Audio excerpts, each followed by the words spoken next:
Madam. I'm Louise Scott from Delp. Sharon, I've got a question for you. You're one of my inspirations and the reason I did train the trainer with Rachael and Andrew, etc. Last night you shared a powerful analogy with me about how your partner's changed, and I was just wondering if you'd share that with everyone. Thank you so much for your question. It would be wrong to say that Joe, or my ex-partner, didn't have little hints in his personality.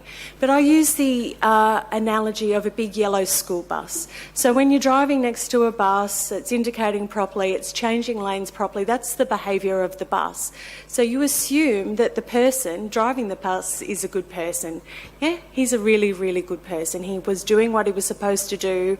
He was being a great father. He was reading to his kids. He was growing veggie gardens and mowing the lawns and doing all the things that you want in a good partner. But occasionally there was this guy that was sat at the back of the bus that would throw open a window and yell something out that was completely inappropriate, a racist remark or a sexist remark or something, and close the window again. But generally the bus did the right thing. What happened on Black Saturday for me, the way I sort of see it, is that the guys swapped. So the good guy went to the back of the bus and the dickhead at the back of the bus came forward and started driving the bus, and then the bus was not indicating, it was doing all the wrong things, it was not a pleasant thing to be around. And occasionally the person, my partner, would throw open the window and he would say, "I'm so sorry, I'm just so sorry." So I see him as having been taken hostage by this other facet of his personality. Panel, we have really limited time, and I know we've already got 2 questions, so if you do want to throw a question in, try. Madam. Hello, my name is Moira. I'm from Pearsdale Fire Brigade at CFA. One thing I did want to say was that the objective of having the family violence services at the aftermath of disasters, that's extremely important, but more often than not, the behaviours won't begin for maybe even months further down the track. They can be quite readily clicked on in the person's mind by the most minute things. They may be going along beautifully and you think that they've gotten through it without any issues, and then something very minor can actually trigger the whole meltdown system to start within that person. So it's vital that that process doesn't stop straight after the aftermath, and when you've told everyone this is what you need to look for. There's a lot more than that. It has to go on, has to be revisited and revisited and revisited, because people won't even realise it's happening initially until suddenly it hits home and you realise that you've lost the person that you adored. And that's how it happens. And the other thing that I wanted to say was that something that we do also need to consider is that the family violence figures are almost identical for females, for women having domestic violence perpetrated to them, as it is for domestic violence being perpetrated with men to the men. And we've got to consider that our CFA brigades particularly, and I know the police are the same, everyone is trying to ensure that there are a lot more females in these services, and that's a very important thing. But also you've got to remember that they're going to be put under those pressures, and the family violence from men to men can actually occur as well. I'm not sure where the research is around the exact same figures for and who the offenders are there against men. If we look at violence and we look at men, I often look at it as a triangle. So you've got, on one end of the triangle, you've got men's violence towards themselves, so high rates of self-harm and suicide. Then you've got men's violence towards other men. So the greatest danger actually for death and assault to men is from other men. and usually it's actually men that are unknown to them. So one of the things that we certainly look at, I'm going to talk about training, is around the community violence and anger and verbal abuse that was coming out in some of those communities as well. Did I talk about the third triangle? That's violence against women, the third pillar on that triangle. I think too, sorry Connie,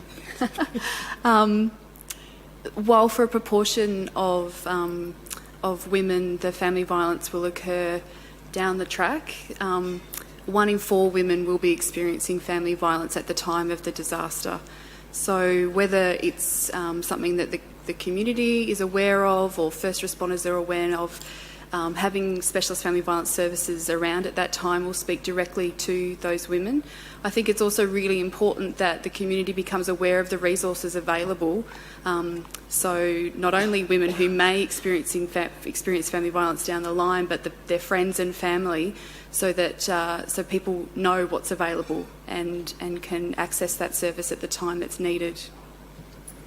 I just wanted to add that it's really important that our service providers post-disaster are well informed about anger, conflict, family violence, so not just having specific specialist family violence services involved, but that everyone is educated and skilled up before they go on the ground immediately after the disaster, because we need the whole workforce involved in this, and that workforce needs to skill up the community in understanding these issues so that they too can support each other. Just time for 2 quick questions.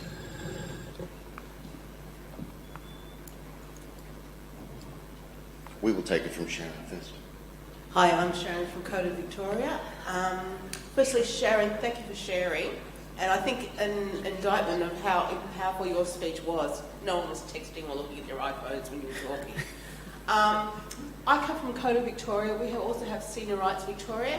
And I'm just unaware, I'm ashamed to say, whether any of you looked at the issue of elder abuse during disasters. Excellent. And judging by the silence. Certainly, we at Women's Health Services, we absolutely know that part of the Family Violence Protection Act covers a range of relationships. So you've got relationships within the LGBTIQ community, you've got relationships around carers for women with disabilities, you've got elder abuse, you've got vulnerable groups like women from cold backgrounds, from culturally and linguistically diverse. So as part of the training, we certainly absolutely look at the stats and the prevalence for older women in particular. Having said that, I don't know that there's a lot of research around older women's experiences post-disaster or pre-disaster. And I can imagine the financial motivations for elder abuse would just increase hugely after a disaster. Yeah. That's commonly a form of elder abuse. Amanda, are you ready? Ready. Go. Amanda from the Australian Institute for Disaster Resilience. I was working on a project last year to review and republish the National Evacuation Planning Handbook.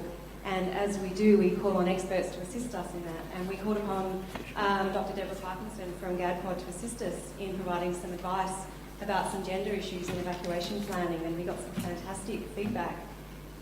One of the comments that we received was that in an evacuation, a person, and it's usually a woman, might not actually have the choice or the capacity or the option to evacuate if that was her plan.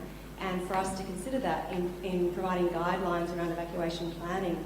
And I will confess that we didn't actually know what guidance to provide in that handbook to deal with that situation. We recognised that was a really important issue, but when it came down to writing a national guideline about assistance in evacuation planning, we didn't know how to address that.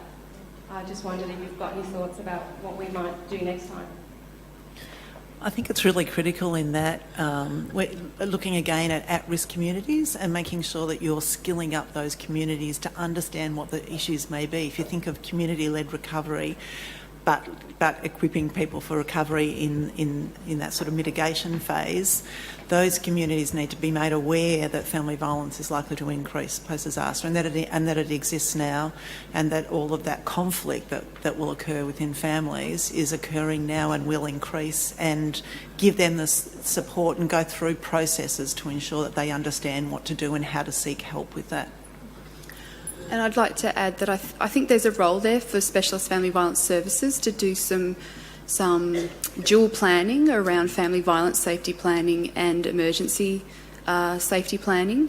So in areas where there is a particular risk of disaster, specialist family violence services could be having conversations with women around what do you think would happen if there was a disaster? If you don't have access to a car or he won't let you evacuate, what is the safest possible thing that you can do?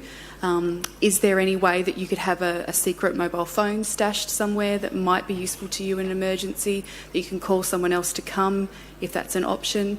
Yeah, so I think that there is a role there for the Specialist Family Violence Service to be doing some of that emergency planning. Folks, that is once again all we have time for. Please thank our panellists, Sharon, Rachael, Beth, Connie, Alison, and a special thanks to Donna Wheatley for chairing that. Steve, you did the job to the best of your capacity, and I want to acknowledge that here. Donna, you should be working solo.